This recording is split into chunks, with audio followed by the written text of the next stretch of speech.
Selamat pagi, siang, dan sore Sobat Raka dimanapun kalian berada. Kembali lagi di podcast Bea Cukai Palangkaraya. Bersama saya saat ini Pak Kurnia. Selamat pagi Pak, Kepala Kantor Kepala Kantor Bea Cukai Palangkaraya yang baru. Jadi ini mohon izin nih Pak, konsepnya dibilang podcast juga bukan, talk show juga bukan, yang pasti tujuan utamanya adalah kita ingin mengenal Pak Kurnia lebih dekat gitu Pak. Ini pada intinya seperti itu. Tentunya tetap menjaga prokes ya. Betul ya Pak. Seperti itu. Nanti di akhir video kami akan mengumumkan kuis yang akan diadakan selama seminggu. Nanti Sobat Raka bisa join. Kemudian submit jawaban, nanti akan ada hadiah menarik yang dipersiapkan oleh panitia dari tim BC Palangkaraya gitu. Tanpa berlama-lama Pak Kurnia mohon izin, saya mulai. Jadi Pak Kurnia lahir di Jakarta tanggal 21 Agustus 1975 nih Pak. Betul, Mas Rono. Di Jakarta mohon izin, tepatnya di daerah mana sih Pak? Di Jakarta Selatan, di daerah Tebet. Tapi saya menghabiskan masa remaja saya dan hingga sekarang di Depok. Oh, di Jadi Depok. kita migrasi nih dari Jakarta. Numpang lahir aja di Jakarta. Siap. Mungkin Pak Kurnia dibesarkan dari background orang tua sebagai PNS atau wira swasta gitu Pak? Bukan, jadi memang orang tua saya ya kita hidup dari saya berasal dari keluarga sederhana Pak Warno. Jadi memang ibu saya ibu rumah tangga dan ayah saya pegawai biasa. Siap. Di sekolahnya kemudian Pak Kurnia ini SMA di SMA Negeri 39 Jakarta nih Pak? Yang di Pasar Rebo nih Pak? Pasar Rebo, iya. Oke.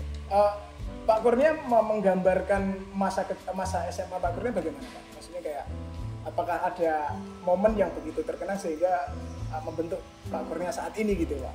Oh gitu ya. Okay. Ya SMA saya kebetulan dari SMP memang di jantung ya Pasar Rebo. Di jantung di Pasar Rebo.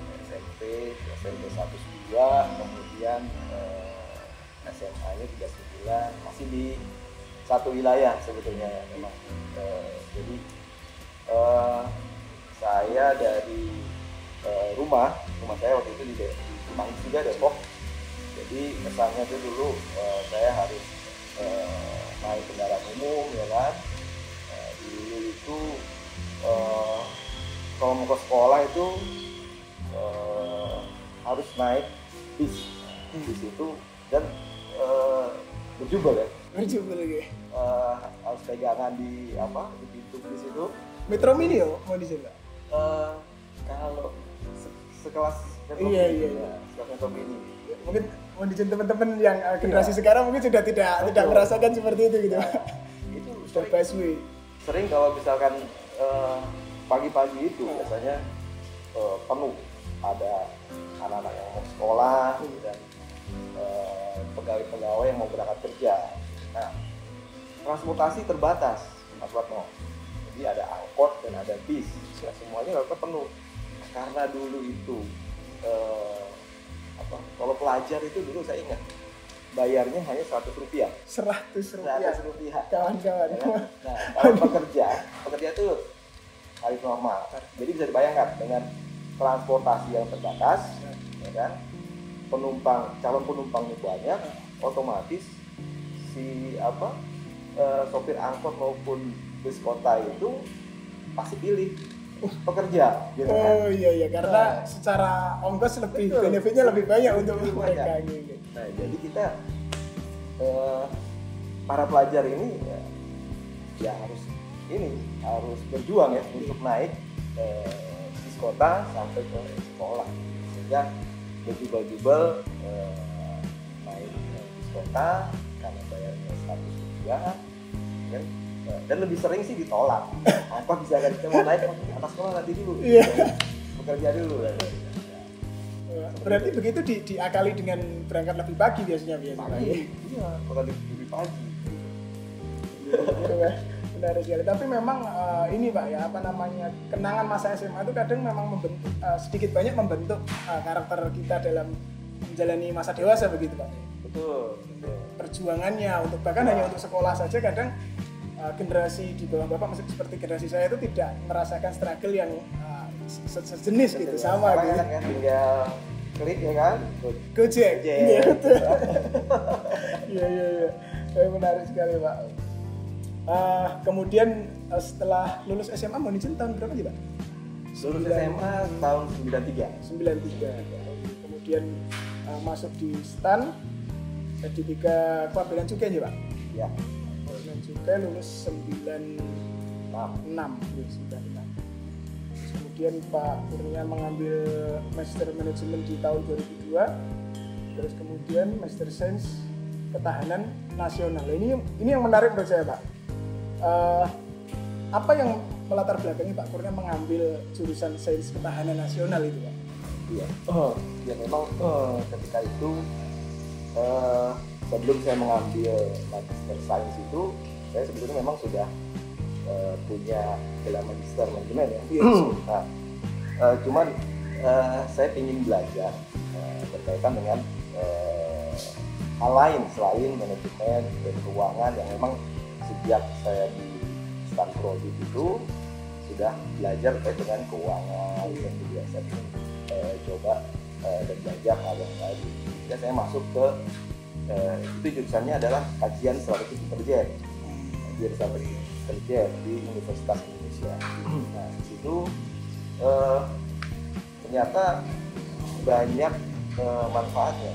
Jadi kita jangan berpikir hanya intelijen itu dunia tinggi gitu. Iya. Nah ini enggak, sebetulnya banyak bisa diterapkan di semua bidang. Tidak hanya di bidang, kalau misalkan di Bea Cukai ini bidang pengawasan ya, juga tidak, tapi bisa digunakan di semua bidang. Contohnya begini, bagaimana kita bisa memanfaatkan data, gitu aja sebetulnya. Oh iya, siap. Data ini kan sebar di mana-mana. Kita tuh sebetulnya kita duduk di tumpukan data. Bagaimana caranya kita mensortir, mengolah itu kemudian ya kan, mengarrange sampai kita mempresentasikan dan kita membuat suatu story dari data-data yang ada. Raw datanya itu Pak. Iya. Betul. Jadi data-data itu sebetulnya seperti yang disampaikan pimpinan kita Kementerian Keuangan bahwa kan sekarang ada tuh digalakan data analitik, Kemenq 1 data, kan gitu ya. Sudah saatnya kita bekerja berdasarkan data-data. Jadi dunia intelijen itu secara garis besar kayak membentuk kerangka berpikir kita gitu Pak ya sehari-hari. Jadi bahwa data itu berserakan, kemudian dengan kita punya kemampuan analitik itu akan membantu kita dalam bekerja, dalam menyikapi permasalahan seperti itu Pak ya. Betul Mas Marno. Jadi data-data itu sangat membantu kita di dalam menjalankan tugas dan fungsi kita. Selain itu juga di kajian strategi intelijen itu kita belajar bagaimana kita memforecasting, kita perencanaan juga gitu. Kita merencanakan apa yang kita lakukan ya kan berkaitan dengan tugas-tugas kita. Nah selain itu juga sebetulnya banyak hal lagi. Kita bisa memprediksi ataupun kita bahkan bisa kita bisa berjaga-jaga bagaimana caranya kita tidak kena pendadakan. Oh iya siap. Kewaspadaan Pak. Waspada. Nah kebetulan dosen-dosen di KSI itu di KSI ya. Kajian KSI itu apa? Kajian strategi intelijen. Oh kajian strategi intelijen ya teman-teman. Ya kita menyebutnya KSI. Jadi ini dosen-dosen yang mumpuni, termasuk dirjen kita sekarang, dirjen kita Pak Askolani, salah satu pengajar di KSI. Dulu pernah mengajar saya di di KSI, ketika itu beliau masih di Direktur Jenderal.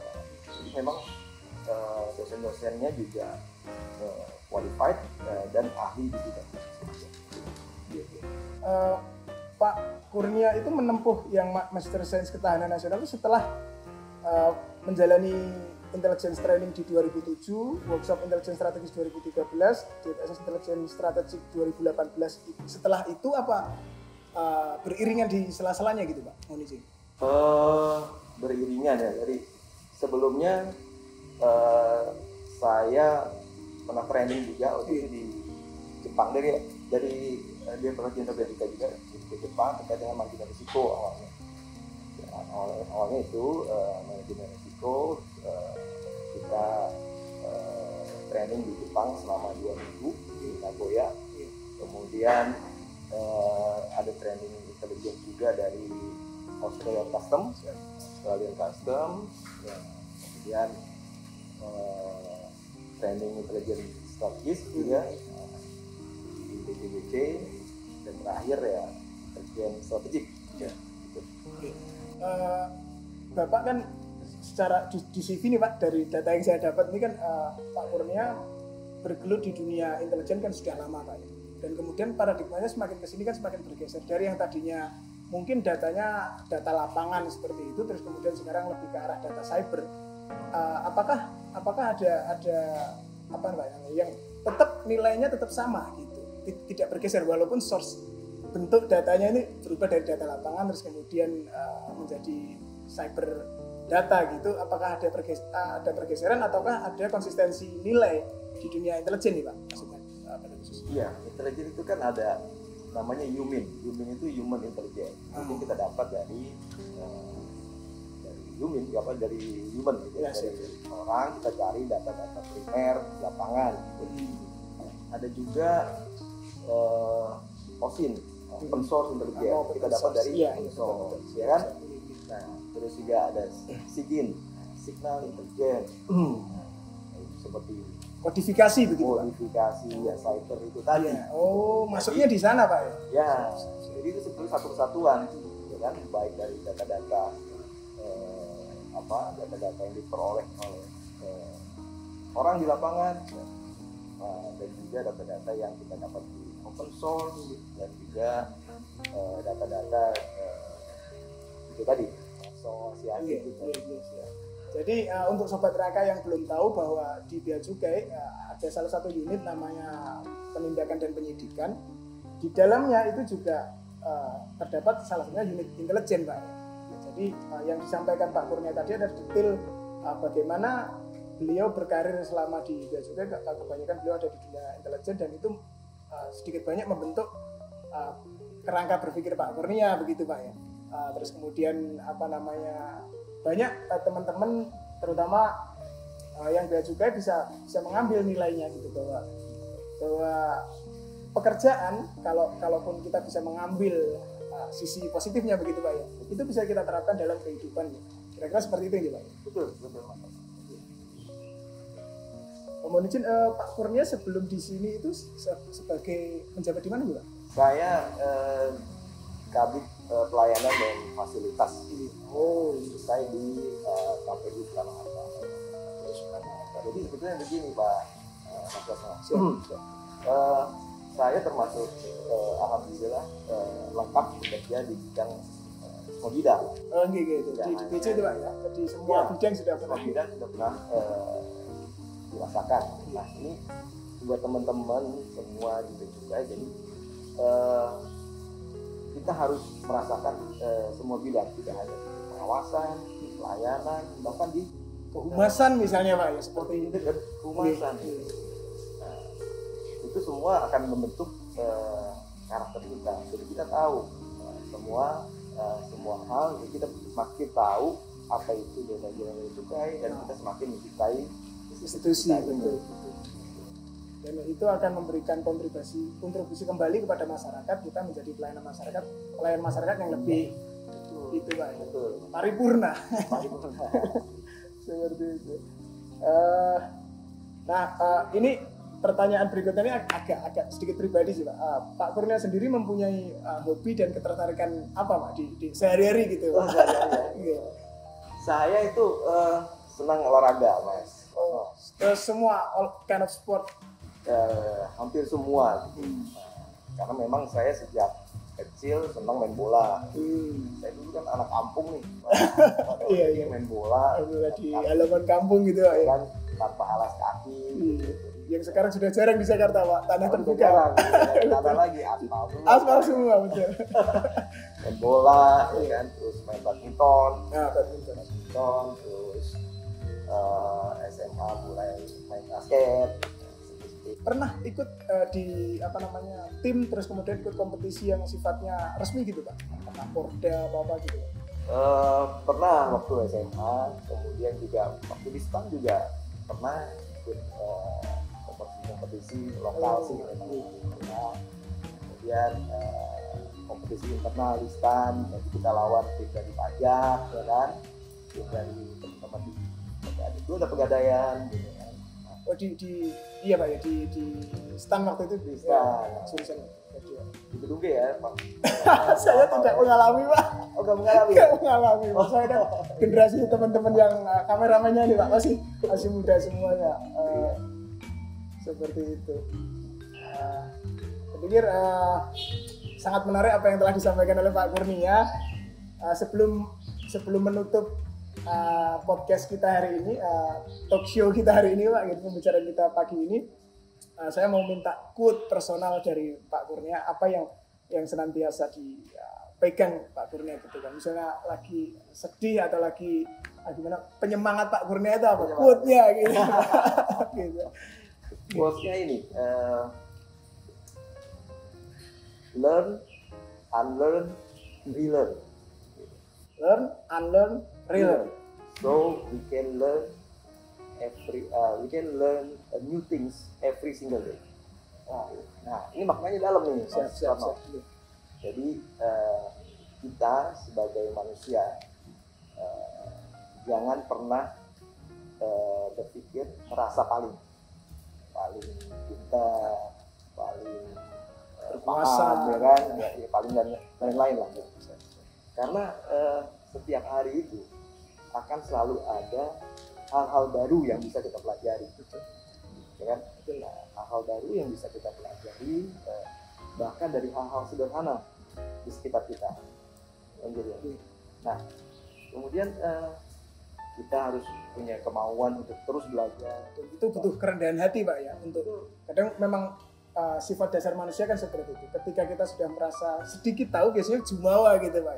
Jadi apa yang mau disampaikan Pak Kurnia kira-kira seperti itu Pak ya. Jadi siap, jangan ragu untuk mengosongkan kembali gelas gitu Pak ya. Betul. Supaya kita bisa isi gelas kita lagi dengan sesuatu yang baru, pengetahuan yang baru seperti itu Pak ya. Bahkan kalau kita merasa hal-hal tersebut sudah kita kuasai, kita tetap harus relearn. Relearn, belajar. Ini untuk memperkaya pengetahuan kita, ya kan, nilai-nilai kehidupan kita, gitu. Sehingga nanti insya Allah kita akan terbentuk menjadi pribadi yang lebih baik dari hari ke hari. Luar biasa Pak Kurnia, terima kasih. Pembicaraan kita sangat intim dan menarik, dan banyak hal yang bisa kita petik dari Pak Kurnia, terutama quote-nya tadi sangat luar biasa. Sebelum mengakhiri ini podcast ini Pak, saya bacakan kuisnya dulu untuk teman-teman yang ikuti. Jadi kuisnya memang ini Pak, tidak kita persiapkan dari awal. Jadi kuisnya memancing dari apa yang Pak Kurnia sampaikan gitu. Jadi biar teman-teman juga ikut mengikuti gitu. Pertanyaannya adalah di mana Pak Kurnia bersekolah waktu SMA? Kita berikan waktu seminggu, nanti kita akan post pengumumannya di medsos, di IG kantor @BJ Palangkai. Jadi teman-teman bisa ikuti. Sekali lagi terima kasih Pak Kurnia atas waktu yang diberikan dan jawaban yang ini. Sampai ketemu di konten selanjutnya. Bye.